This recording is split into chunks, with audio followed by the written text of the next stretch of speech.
नमस्कार, सत श्री अकाल, अस्सलाम वालेकुम। कैसे हैं सभी लोग? उम्मीद है कि आप लोग बहुत बढ़िया होंगे। साथियों में मतलूब चंदेल एडवोकेट आपके साथ आपका भाई फिर आया हुआ है एक नए कानूनी और नई जानकारी के साथ।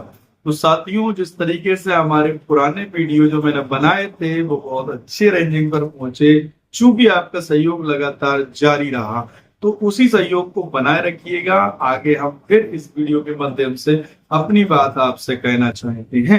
चूंकि ये बात मेरी जरूर है, लेकिन ये बात आपकी भी है। आप इस वीडियो के जरिए से एक नई चीज जानने जा रहे हो, वो बात जो बात आपके और सबके लिए बड़ी इंपॉर्टेंट है। और ये बात इंपॉर्टेंट ही नहीं है, बल्कि आप रोज किस मामले से दो चार होते हो। तो ये चूंकि कानूनी बात है, इसको समझ लीजिए। अक्सर आपने एक बात देखी होगी कि आपके साथ कोई घटना घटित होती है तो आप सबसे पहले उस घटना की सूचना संबंधित चौकी इंचार्ज या कोतवाली या थाने में जाते। जो व्यक्ति जहां का भी रहने वाला है, कोई गांव का रहने वाला है तो चौकी इंचार्ज के पास जा सकता है, गांव से संबंधित थाने होते हैं तो वहां चला जाता है, शहर से संबंधित कोतवालियां होती हैं वहां पर जाता है। तो आप प्रार्थना पत्र देते हो, आपके साथ जेन्युइन घटना होती है, लेकिन उसके बाद भी पुलिस द्वारा कोई कार्रवाई नहीं की जाती है। कई मामलों में तो ये पाया जाता है कि संज्ञेय अपराध हुआ है, कॉग्निजेबल ऑफेंस होता है, ऐसा संज्ञेय अपराध होता है जिसकी एफआईआर तुरंत ही लिखना चाहिए, लेकिन पुलिस एफआईआर को नहीं लिखती है। उस प्रार्थना पत्र को रख लेती है और उसी प्रार्थना पत्र को कुछ दिन बाद क्वेरी वायरी करके खत्म कर देती है। फिर लोगों को न्यायालय में आना पड़ता है। पहले बीएनएस के पहले आईपीसी सीआरपीसी के अंतर्गत 156(3) का मुकदमा न्यायालय में द्वारा वकील साहब के जरिए से हुआ करता था। अब 173(4) बीएनएसएस में होने लगा है।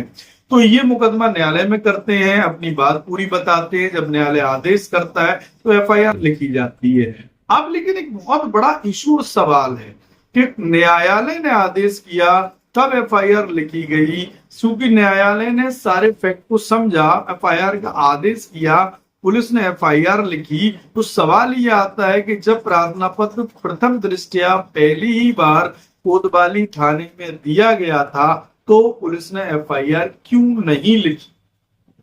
वेरी इंपॉर्टेंट, तो समझना जरूरी है।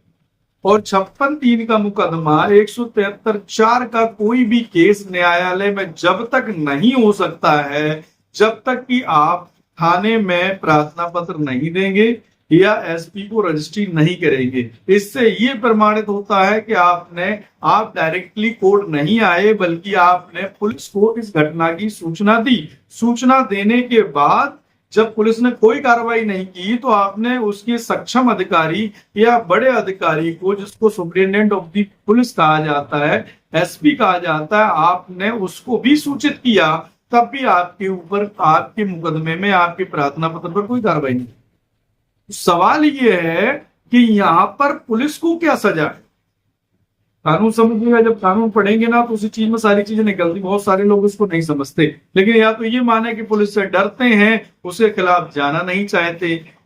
मैं बता देता हूं कि कानून कहता है कि अगर कोई घटना घटित हुई हो और अगर उस पर सूचना देने के बाद पुलिस द्वारा एफआईआर नहीं लिखी गई, कार्रवाई नहीं की गई, तो फिर इस मामले में क्या पुलिस के खिलाफ भी कोई कार्रवाई हो सकती है? तो बिल्कुल हो सकती है।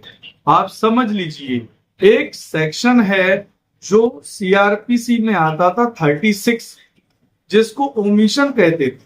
वो कहते हैं, ओमिशन का मतलब है कि वो काम जिसको लोप किया गया हो। मतलब आप समझ लीजिए कि आप एक अधिकारी हैं, जिम्मेदार पद पर बैठे हैं, थाना इंचार्ज हैं, चौकी इंचार्ज हैं। अगर कोई सूचना आपको दी गई और आपने उस पर कार्रवाई नहीं की तो आपने ओमिशन किया। ओमिशन का मतलब है कि आपने जानबूझकर अपनी ड्यूटी कारित नहीं की है, और आपने जो ड्यूटी नहीं की है उस ड्यूटी ना करने की वजह से एक अपराधी को सजा नहीं मिल पा रही है और एक फरियादी को न्याय नहीं मिल पाया। तो ये अपराध किसने कारित किया? बैठा हुआ चौकी इंचार्ज या बैठा हुआ वो शख्स जो थाने पर प्रभारी है, उसके द्वारा ये अपराध कारित किया गया है। तो जब भी आप प्रार्थना पत्र न्यायालय में देंगे या आप किसी भी एसपी को प्रार्थना पत्र देंगे तो आपको जो प्रार्थना पत्र बनाना है उसमें इस चीज को मेंशन करना चाहिए कि मैंने फला चौकी इंचार्ज को ये सूचना दी थी, उन्होंने इस पर कोई कार्रवाई नहीं की है, तब एसपी साहब को ये प्रार्थना पत्र दिएगा और एसपी साहब भी कोई कार्रवाई नहीं की है।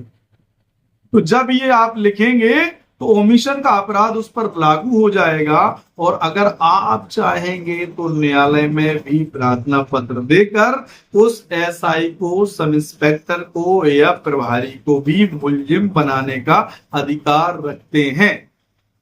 बहुत सारे लोगों ने हमसे सवालात किए कि राइट टू इन्फॉर्मेशन जन सूचना मांगी जाती है और जन सूचना नहीं मिलती है, लोग बहुत परेशान रहते हैं, ऐसे में क्या एफआईआर हो सकती है?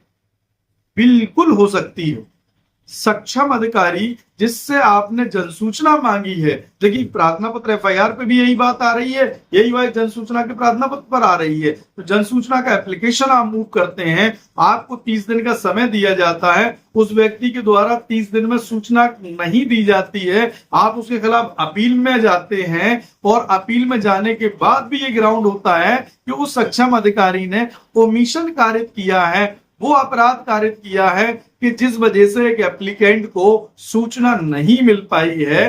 कारण ये हुआ कि उसने उसमें विलंब किया या छुपाने या किसी के अपराध को बचाने की कोशिश की, इसलिए आप ओमिशन को आधार बनाते हुए जन सूचना न देने वाले अधिकारी के खिलाफ भी मुकदमा फाइल कर सकते हैं, और आप उसी कोर्ट में कर सकते हैं जहां पर आपने ये डिमांड किया है। मान लीजिए उरई का मसला है तो सीजीएम की यहाँ कर सकते, या क्षेत्रीय मामला हो तो जो भी मजिस्ट्रेट वहां का अधिकारी उसको दे सकते, पुलिस अधिकारी को भी शिकायत कर सकते। तो ये बड़ी इंपॉर्टेंट जानकारी है। इससे क्या होगा कि अगर आप इस तरीके के कामों को करने लगेंगे, और हमारा अधिवक्ता समाज भी इस बात को समझ ले, वो भी नहीं करता है, कि अगर आप पुलिस को इसमें शामिल नहीं करते हैं तो पुलिस का भी मनोबल बड़ा रहता है, क्योंकि हम अंडर सेक्शन 56(3) में जाते हैं। 56(3) 173(4) में जाने के बाद में मुलजिम सीधा अभियुक्तों को बना दिया जाता है और अभियुक्तों के खिलाफ एफआईआर कर दी जाती है। अगर उसमें यह भी मेंशन किया जाए कि संबंधित मामले में थाने इंचार्ज ने एफआईआर नहीं लिखी तो थाने इंचार्ज को भी ओमिशन का चार्ज अप्लाई होना चाहिए। तो ये अधिवक्ता भी समझ लें, आपकी एफआईआर खड़े खड़े लिखने होगी, एक्शन होने लगेगा। जब सारे अधिवक्ता इस तरीके की प्रैक्टिस चालू कर देते, थोड़ा सा इसके लिए अध्ययन करिए, ओमिशन को पढ़ लीजिए, तो आपको बेहतरीन रिजल्ट आने वाले हैं। और जो पुलिस या जो अधिकारी आपकी सूचनाओं को नहीं दे रहा है उसके खिलाफ एफआईआर 100% कोर्ट लिखेगा। तो साथियों, ये हमारी जानकारी है। इस पर किसी प्रकार के सवाल आपके दिमाग में आ रहे हो, कोई नई चीज आप पूछना चाहते हो, तो स्क्रीन पर हमारा व्हाट्सएप नंबर लगातार चल रहा है, आप हमसे संपर्क भी कर सकते हैं, जानकारी भी ले सकते हैं। ऐसे मसले आपके पास आते हैं, आपको बेहतरीन एडवाइजर नहीं कहीं मिल पा रहा है, या आप अपने मुकदमों को लेकर ज्यादा ही परेशान है, तो हमारे पास एक्सपर्ट्स की टीम होती है, आप आकर मुलाकात करेंगे, जानकारी लेंगे, इन्स एंड आउट्स चीजों की जानकारी आपको दी जाएगी। तो आप चूंकि भारतीय नागरिक हैं, आपको संवैधानिक अधिकार है, कानून आपके लिए काम करता है, आपको उसका बेनिफिट उठाना है, आपको सक्षम अधिवक्ताओं से उससे मुलाकात करनी है। जो समझदार अधिवक्ता है वो आपको जरूर इस तरीके की एडवाइस करेंगे। साथियों, अगर हमारा वीडियो अच्छा लगा हो तो प्लीज शेयर जरूर करिए, लोगों तक भेजिए, हमारे पेज को लाइक करिए, हमारा यूट्यूब चैनल है मतलूब चंदेल LLB, उसको भी सब्सक्राइब करिए, जिससे कि हम आपको लगातार अच्छी जानकारियां देते हैं।